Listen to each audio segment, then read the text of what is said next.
This is the Battle of White Plains. It's from GMT Games. It's part of the Battles of the American Revolutionary War series.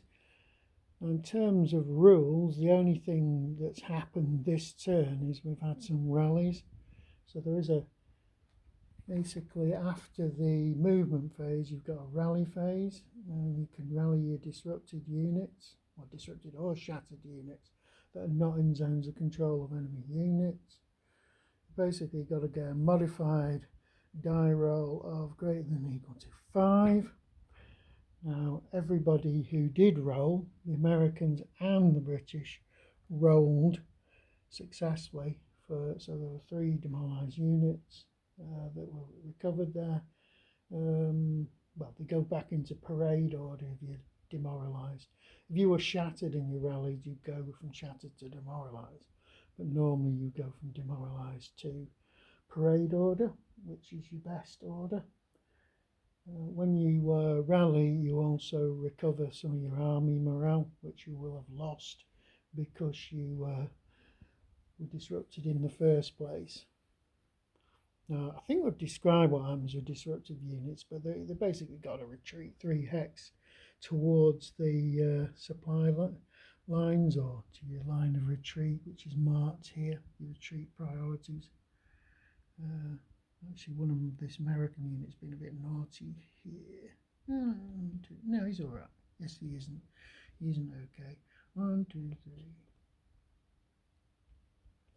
Yeah, put in, a legal retreat. Okay. So in terms of what's happened in the battle, the Americans decided to stand fast with their units in the outer defensive lines. Now, I think that was a bit of a mistake. They were lucky to get away with only 1 step loss, but it has damaged the army morale a bit.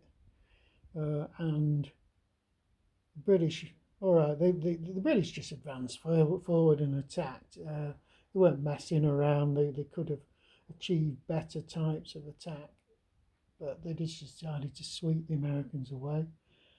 I've got rid of the red blocks now because all the American defensive units in the outer screen have actually fought 1 round of combat now. They've still got their +2 movement markers on them because they haven't expended them. The units that have retreated or disrupted don't lose their +2 movement point bonus for the first move. Now the British haven't lost anything. They've had a couple of retreats and that's about it. Basically they've just got totally overwhelming numbers at this point. Now one thing I have done is I've got rid of the cards. That's because cards irritate the hell out of me, and I just didn't like having to worry about cards all the time. If cards are just doing things like bringing in extra reinforcements or whatever, I'm not so bothered about it. But I hate these where you get cards in a hand and then you can play them in certain phases, or you're not allowed to play them in other phases. I just can't be doing with it. So the cards have gone. Now, people may go, oh, you shouldn't do that.